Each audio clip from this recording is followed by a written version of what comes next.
Hi, folks. Thanks for watching my monologue. As you may have heard, there's been a recent run on guns and ammunition. I just wanted to let you know that Guns Etc. is in a 10,200 square foot building which holds a lot of guns. So Guns Etc. is open and has a lot of product.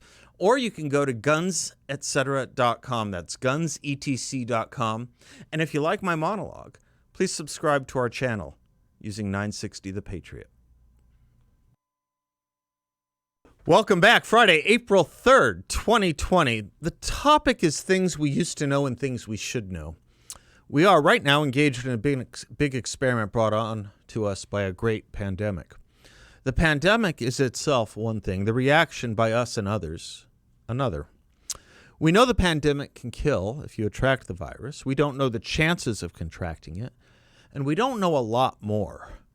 We know our country has been through tough times, and we know we owe a duty to ourselves and our posterity to preserve it if we believe in it, its founding, its blessings.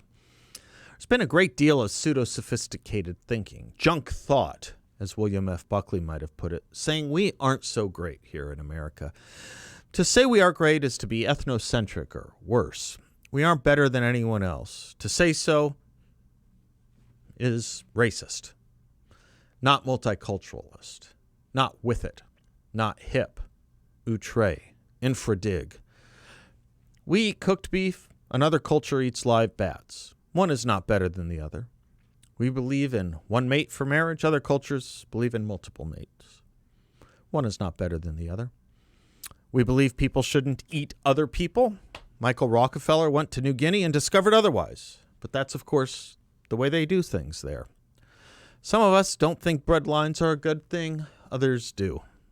Some of us think you should have freedom of conscience. Other cultures plow down villages, cities, countries that try to practice Buddhism, or, say, Islam, or Christianity, or Judaism. Heck, let's take it one step further. It's not that we're just not better than anyone else, and to say so is wrong. It's that we really aren't that great to begin with. Heck, we had slavery here, after all.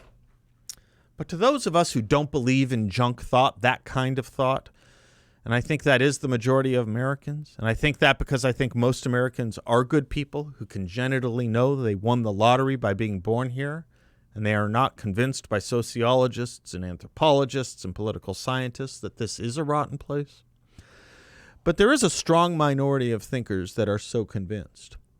Very strong. That's why we've spoken of the silent majorities and the quiet Americans here. The worst, after all, are full of passionate intensity. But for we who are not gripped by junk thought, we believe with Lincoln that America is the last best hope of Earth. We believe with Ronald Reagan that America is the last best hope of mankind. We believe with Madison and Jefferson and hundreds of millions of Americans since, and frankly hundreds of millions of others elsewhere, that freedom is to be esteemed and cherished, and we are the beacon and practitioner of the most freedom the world has ever seen. Same can be said of equality, and thus we think this place is preserving. Not worth destroying, but worth preserving. Which brings us to Aristotle, the first political scientist. In his book, The Politics, he taught something most would think basic and fundamental, but evidently needs to be retaught. And why not? A lot of misteaching has taken place here in the West. But in his book 3 of The Politics, he teaches the task of citizens is the preservation of the partnership that is their system of government. The preservation of their community is their task. Oh, we all have different jobs to be sure, but that is the main end of our work. He compares it to a sailor. Like the sailor, the citizen is a member of a community. Now, sailors have different functions. For one of them is a rower, another a pilot, and a third a lookout man. A fourth is described by some similar term. And while the precise definition of each individual's virtue applies exclusively to him, there is at the same time a common definition applicable to them all. For they, all of them, have a common object, which is safety and navigation. Similarly, one citizen may differ from another, but the salvation of the community is the common business of them all. So what the hell are we doing to each other right now, may I ask? Did you know the chances of recovery from the coronavirus are about 98% if you catch it? Big if. Do you know the average age of death from the coronavirus? We are getting used to a lot of panic and speculation, but part of the reason we are getting used to a lot of panic is because of the wide range of speculation about other numbers we accept as our new fright-inducing reality, an increasingly confusing and frenzied set of numbers. And we are normalizing panic. Our officials and media have warned us about 2 million deaths in the United States, then 200,000 deaths, then somewhere between 100,000 and 240,000 deaths. This needs to stop. There have been a total of 54,194 coronavirus deaths worldwide. And we are told we will see, just in America, more than 4 times that number. Does that even pass the realm of the possible test? Shutting down America, however, is the one target that has not shifted. It is the singular and focused direction hundreds of millions of Americans have been put on. Unemployment claims have shot through the roof. Churches and synagogues have been forced to shut down, so too schools and a raft of businesses based on capricious designations of what is essential and what is not. The media, one business deemed essential, cuts away from the president's news conferences at its own whims, including this past week when the president and Secretary of Defense spoke of how drug cartels were planning to take advantage of the United States during this crisis. Meanwhile, when Governor Andrew Cuomo waxes philosophical and sentimental about his childhood and sausages and meatballs and hosts his brother on his show to talk about pirouetting and dancing in pink ballerina dresses, that never gets interrupted. He's the voice of credibility and true concern. Is it too much to ask for some perspective with numbers we do know about, numbers which have never shut down our country, much less a church or a synagogue or entire industries, numbers which have never restricted travel or put this nation into one big panic? In any given month in America, we lose about 54,000 Americans to heart disease, 50,000 to cancer, 14,000 to asthma and bronchitis and emphysema, 12,000 to stroke, 7,000 to diabetes, 5,600 to drug overdoses, 4,700 to influenza and pneumonia a month. Since February in America, coronavirus, just over 6,000. Where is the national sympathy for the victims and families of those other causes of death, those larger causes of death? We hear almost nothing about them. You add them together, we're talking about 146,000 or so a month.